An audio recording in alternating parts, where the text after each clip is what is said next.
En lo profundo del corazón humano habita una pregunta constante. ¿Soy realmente capaz de hacer lo que Dios me pide? Muchos, a lo largo del tiempo, han sentido el peso de la inseguridad, de la duda, de la aparente incapacidad.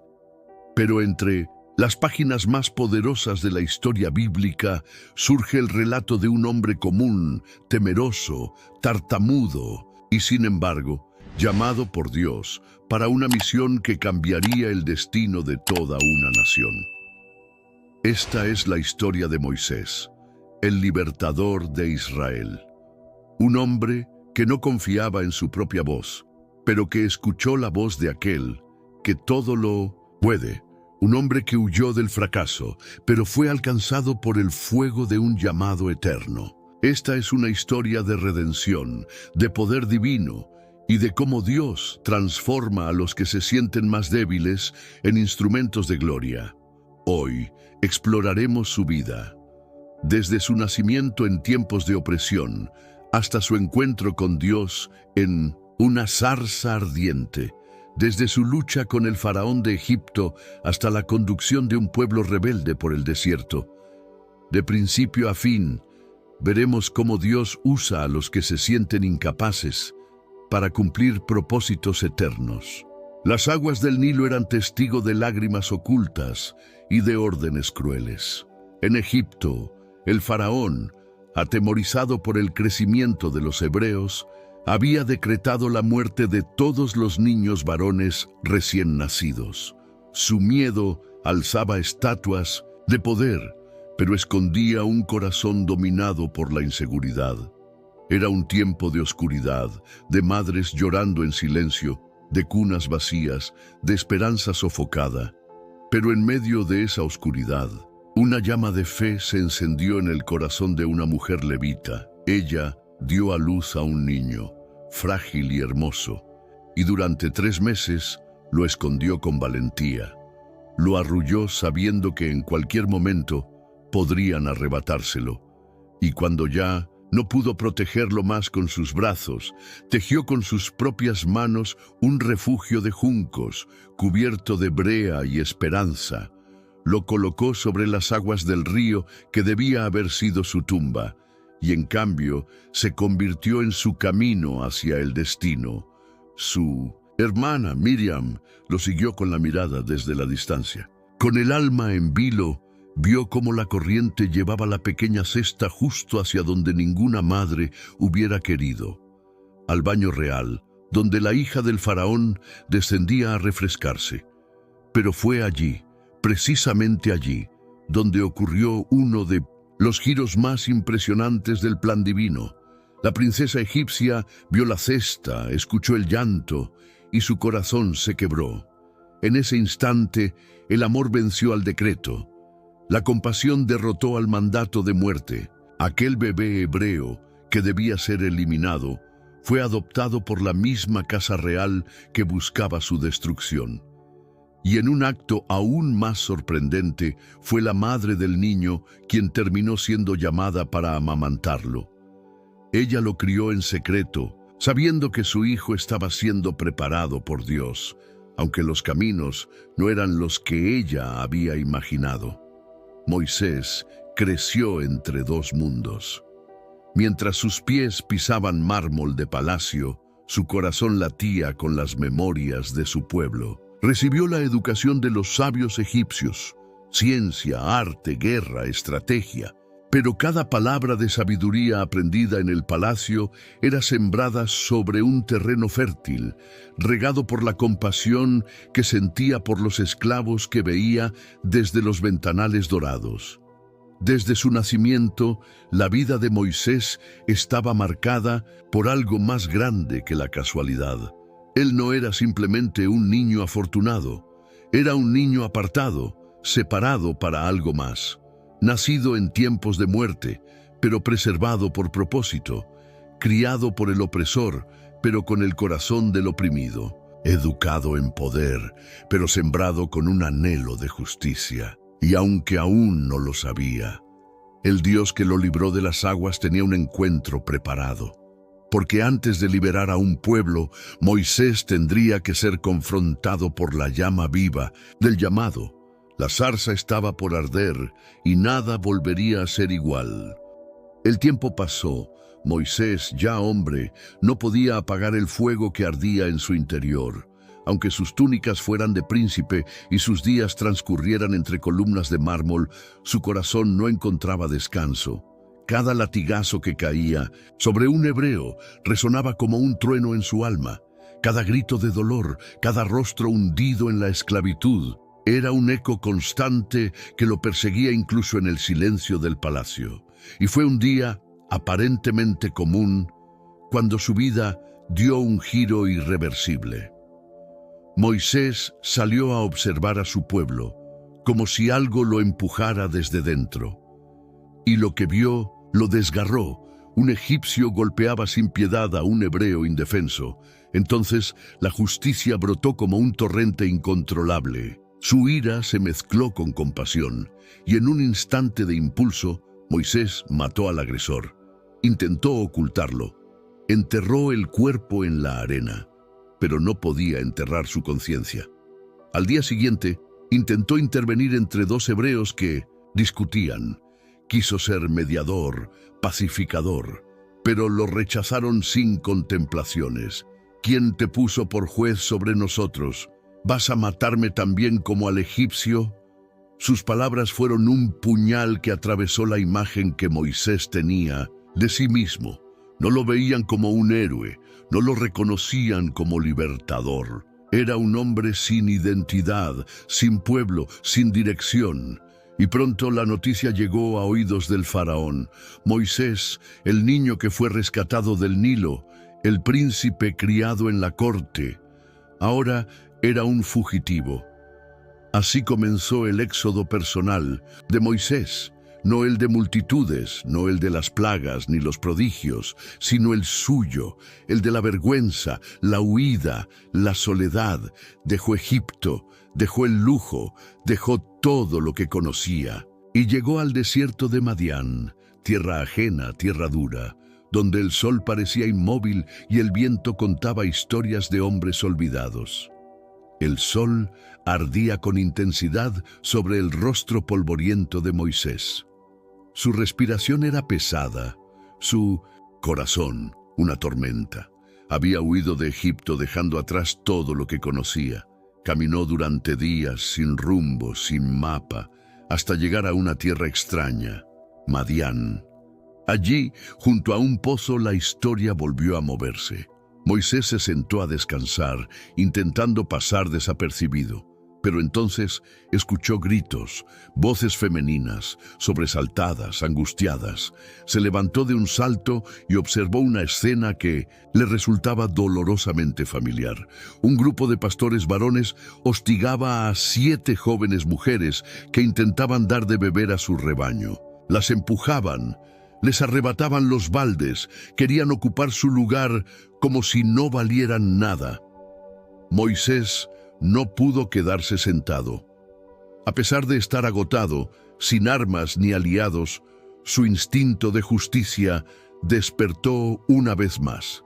Se puso de pie, con mirada firme y paso decidido. Enfrentó a los pastores sin temor, con palabras contundentes y postura desafiante.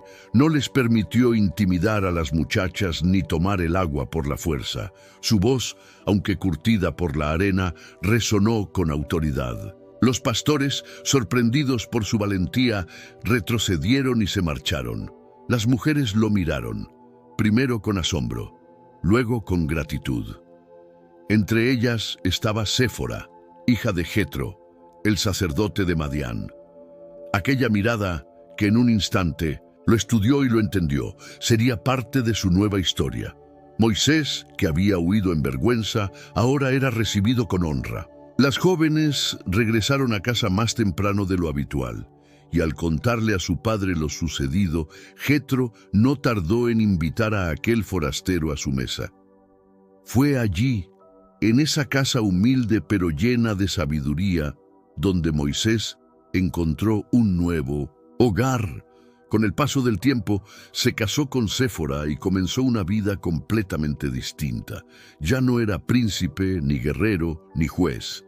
Era pastor, un oficio solitario, pero lleno de lecciones. Cada día entre las colinas, guiando rebaños, tercos, le enseñaba lo que un día haría con una nación entera, y aunque en su mente todo había terminado, en los cielos, todo estaba comenzando.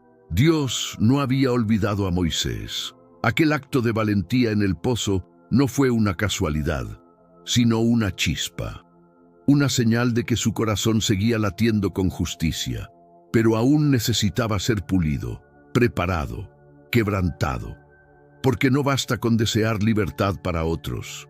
Hay que aprender a caminar en obediencia y dependencia. El desierto no era un castigo, era un aula divina.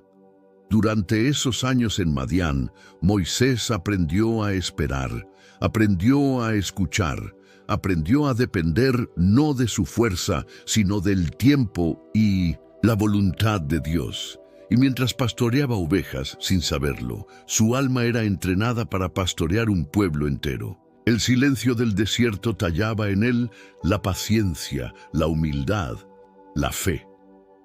Porque cuando Dios llama, también moldea. Y lo hace en lo escondido, en lo lento, en lo que parece insignificante. Lo que Moisés aún no sabía era que muy pronto el cielo lo llamaría por su nombre, no en un palacio, sino en una zarza que ardería sin consumirse, porque el Dios del fuego seguía escribiendo su historia.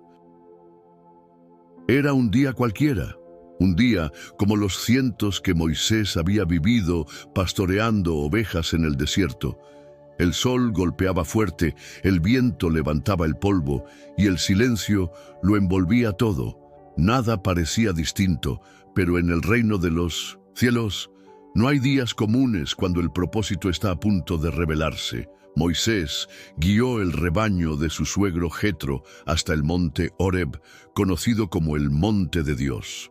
No buscaba una visión, no esperaba un milagro, solo obedecía la rutina. Sin saber que estaba a punto de caminar sobre lo eterno, de pronto lo vio. Una zarza ardía en fuego, pero no se consumía. No era una ilusión, no era un fuego común, era un llamado.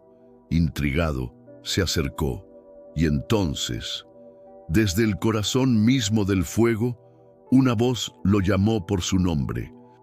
Moisés, Moisés. Su alma tembló, su cuerpo se estremeció. Sus labios solo pudieron decir, aquí estoy.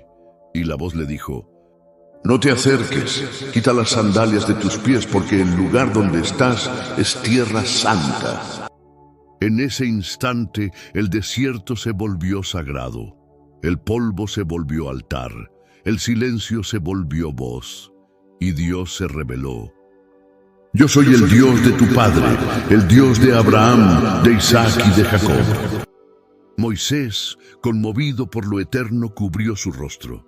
No podía mirar, no se atrevía. El que antes había hablado con príncipes, ahora temblaba ante el Rey del universo. Y entonces el corazón de Dios se abrió como nunca antes. He visto la aflicción de mi pueblo en Egipto, he oído su clamor, conozco sus angustias y he descendido para librarlos. Ese momento cambió la historia, no solo de Moisés, sino de una nación entera, porque el Dios que ve, el Dios que oye, el Dios que desciende, ahora llamaba a un hombre quebrantado para ser su instrumento. Ven y te enviaré a Faraón para que saques de Egipto a mi pueblo. Pero Moisés respondió como muchos de nosotros cuando el cielo llama, ¿quién soy yo para ir al Faraón? Su miedo hablaba más fuerte que su fe. Su pasado pesaba más que la promesa. Pero Dios no negoció, no se impacientó, solo dijo, yo estaré contigo. Aún así, Moisés siguió dudando. ¿Y si no me creen? ¿Y si no me escuchan? Entonces el Señor le dio señales del cielo. Una vara que se convertía en serpiente, una mano que se volvía leprosa y sanaba, agua que se volvía sangre. El poder acompañaría el llamado, pero Moisés aún se aferraba a su fragilidad. «Ah, Señor, nunca he sido elocuente, soy torpe de boca y de lengua». Y Dios, con la autoridad de quien forma al hombre en el vientre, respondió: ¿Quién dio la boca al ser humano? ¿Quién lo hace mudo o que hable sordo o vidente? ¿No soy yo el Señor? Ahora ve que yo estaré con tu boca y te enseñaré lo que debes decir. Pero el miedo aún no se iba. Moisés dudó una vez más. Entonces, en su paciencia, Dios le dijo: Aarón, tu hermano, hablará por ti. Yo estaré con ustedes. Tú serás mi voz. Él será tu boca. Y así se acabaron las excusas. El tiempo del desierto había llegado a su fin. El propósito oculto detrás de años de anonimato brilló como el fuego en la zarza. El niño salvado del Nilo, el fugitivo, el pastor, ahora era el escogido. Tartamudo sería profeta, el exiliado sería libertador, el que se escondía tras las ovejas hablaría ante reyes, porque cuando Dios llama no busca lo perfecto, busca lo dispuesto, y si Él es quien enciende la zarza, también es quien da poder para enfrentar al faraón. Con el corazón aún tembloroso pero obediente, Moisés regresó a Egipto. No lo hizo como príncipe, sino como enviado de Dios. Aarón salió a su encuentro y juntos se presentaron ante los ancianos de Israel. Les contaron todo lo que el Señor les había dicho y les mostraron las señales. El pueblo creyó y adoró al saber que Dios había visto su aflicción y había venido a liberarlos, pero lo más difícil estaba por comenzar. Moisés y Aarón fueron ante Faraón, el hombre más poderoso del mundo en ese entonces, y pronunciaron palabras que estremecerían a todo Egipto. Así dice el Señor, el Dios de Israel, deja ir a mi pueblo. Pero Faraón respondió con arrogancia: ¿Quién es el Señor para que yo obedezca su voz? No conozco a ese Dios, ni dejaré ir a Israel. Entonces el Señor instruyó a Moisés para que hiciera una señal para demostrar que no hablaba por su propia cuenta, sino por el poder del Dios vivo.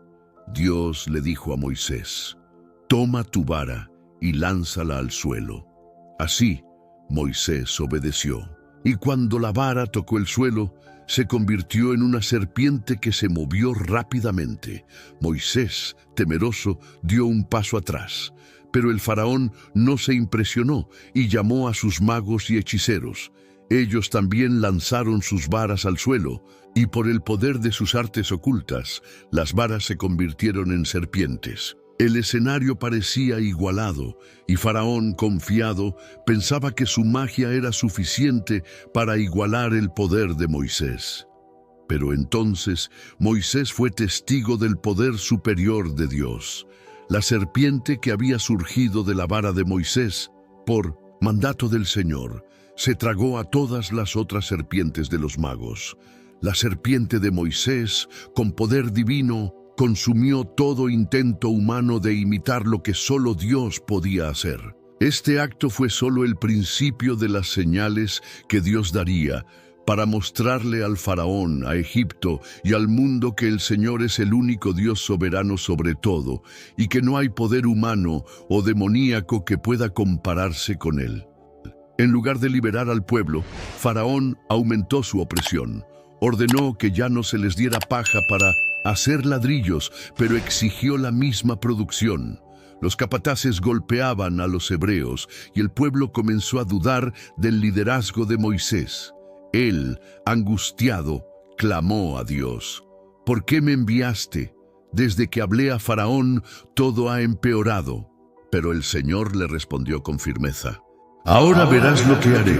Con mano fuerte los dejará ir. Y comenzaron entonces los juicios del Dios viviente contra Egipto. El Nilo se convirtió en sangre, el río de vida se tornó muerte, los peces murieron, el agua apestaba, y los egipcios no podían beber. Ranas cubrieron la tierra, invadiendo palacios, casas, camas y hornos. El polvo se convirtió en piojos, y ni los magos pudieron imitarlo. Nubes de moscas llenaron las casas de los egipcios, pero no tocaron la tierra de Gosén, donde habitaban los israelitas. La peste cayó sobre el ganado, y todo rebaño egipcio murió, pero los animales de Israel permanecieron sanos. Úlceras y llagas cubrieron a hombres y bestias, y los magos no pudieron presentarse ante Moisés.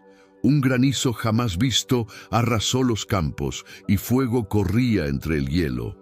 Solo en Gosén hubo paz. Langostas devoraron todo lo que había quedado tras el granizo, oscureciendo la tierra como una plaga viviente.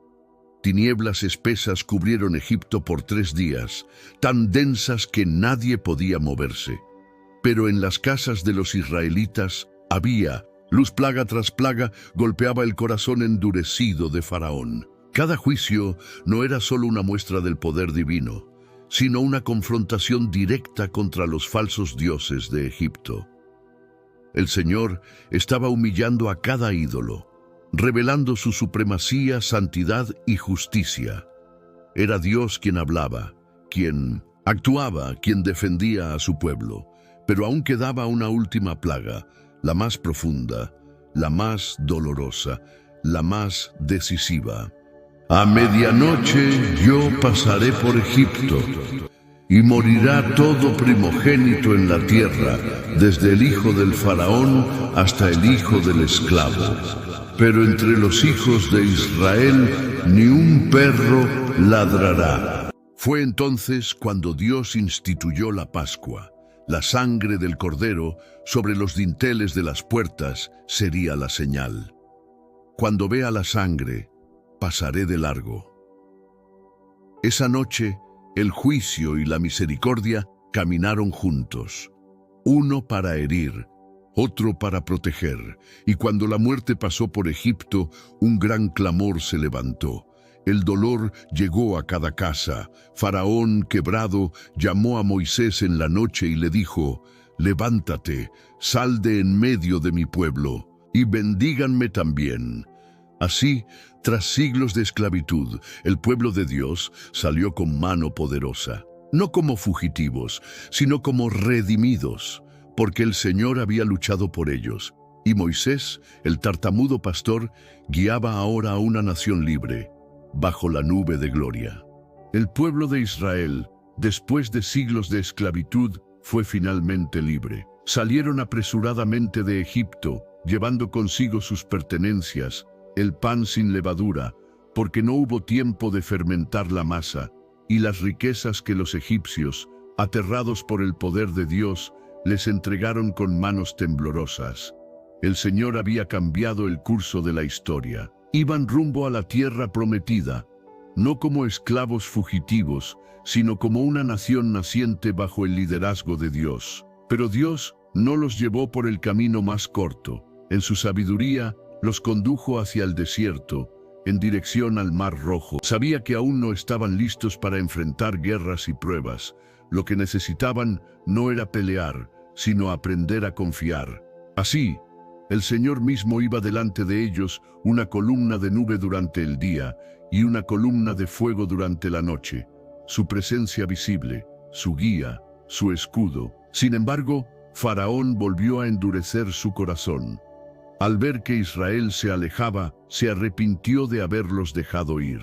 Reunió su ejército, los carros más veloces de Egipto, los soldados más entrenados, y salió tras ellos con furia. Quería recuperar su fuerza de trabajo, quería demostrar que él aún tenía el control, pero lo que no sabía era que estaba marchando directo hacia el juicio de Dios. Israel se encontró en una situación imposible. El Mar Rojo estaba frente a ellos y el rugido de los carros egipcios se acercaba por detrás. Atrapados entre el agua y la guerra, el pueblo temió y clamó. Algunos incluso se quejaron, dudando, pero Moisés alzó la voz: «No temáis, estad firmes, y ved la salvación que el Señor hará hoy con vosotros».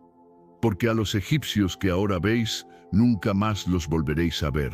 Entonces Moisés extendió su vara sobre el mar. El viento del Señor sopló con fuerza durante toda la noche, y las aguas se dividieron, levantándose como muros a la derecha y a la izquierda. El mar se abrió, el pueblo de Israel cruzó por tierra seca, en medio de lo sobrenatural, caminando no por lógica, sino por fe. Los egipcios intentaron seguirlos, pero el Señor confundió sus ejércitos. Las ruedas de sus carros se trabaron, sus caballos se descontrolaron, y el terror los invadió. Cuando el último israelita puso el pie en la otra orilla, Moisés volvió a extender su mano, y el mar regresó a su cauce con fuerza.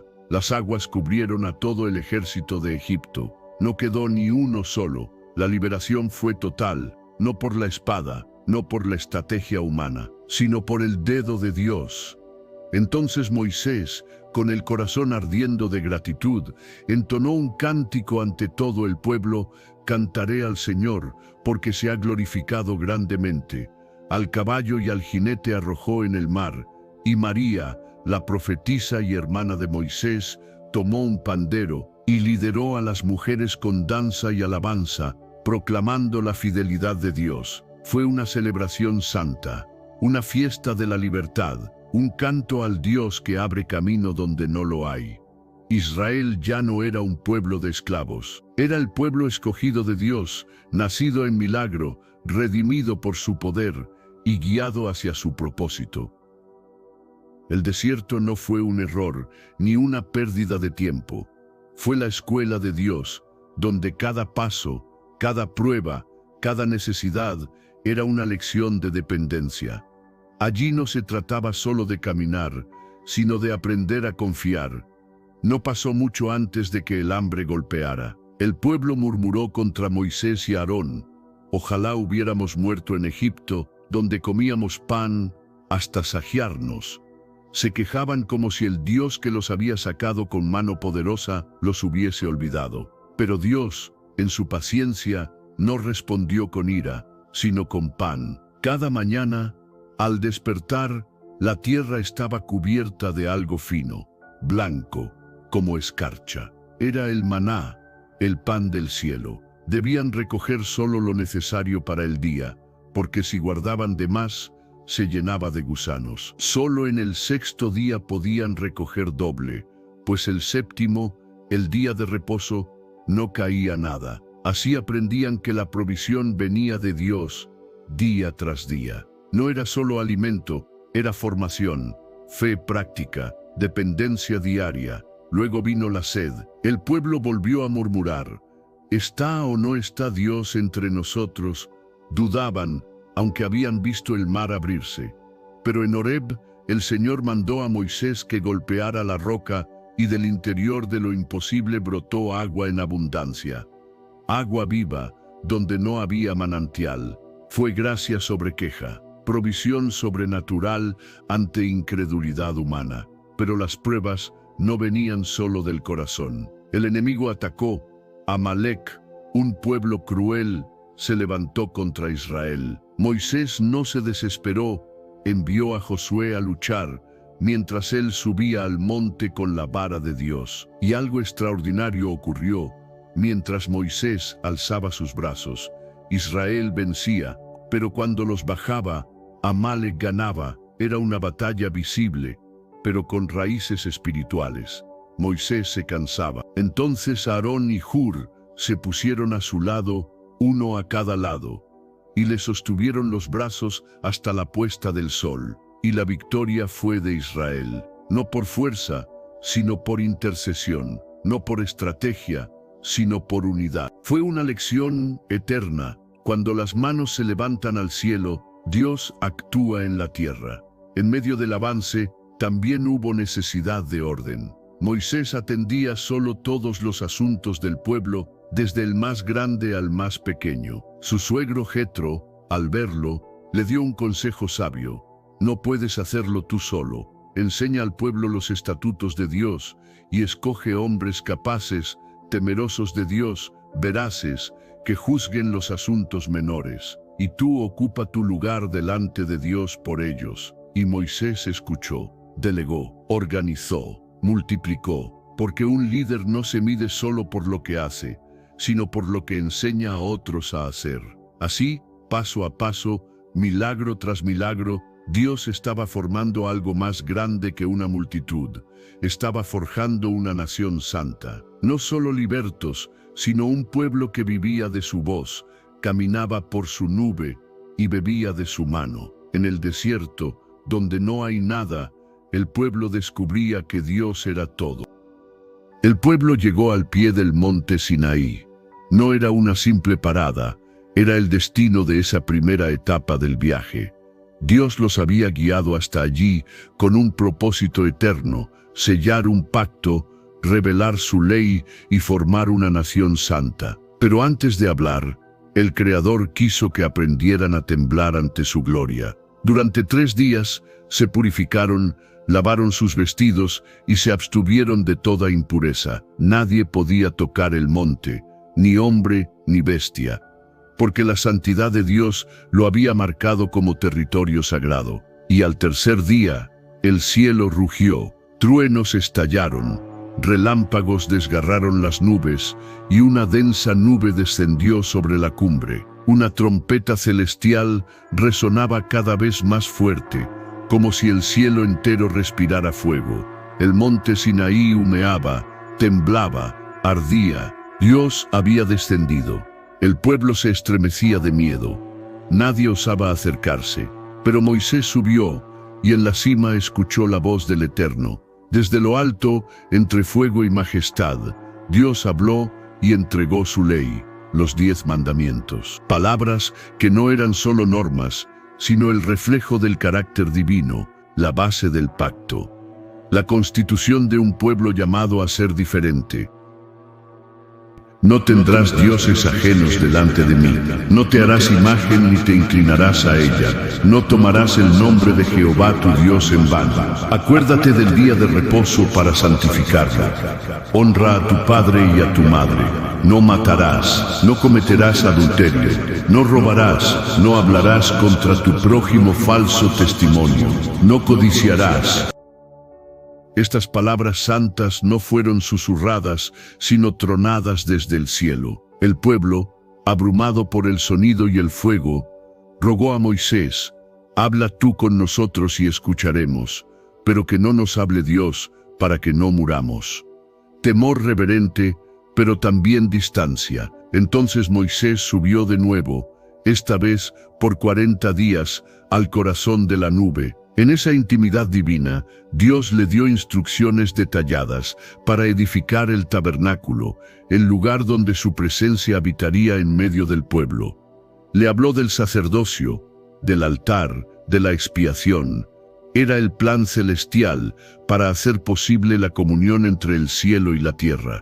Pero mientras en lo alto Dios hablaba, en lo bajo el pueblo caía. Impacientes, dijeron a Aarón: haznos dioses que vayan delante de nosotros. Aarón fundió oro y formó un becerro, símbolo de fuerza humana, y proclamó: Israel, estos son tus dioses que te sacaron de Egipto. Danzaron, comieron, se entregaron a la idolatría, olvidaron la voz del trueno, cambiaron la gloria invisible por una figura fundida. Dios lo vio desde el cielo, su corazón ardió de celo. Déjame destruirlos, dijo.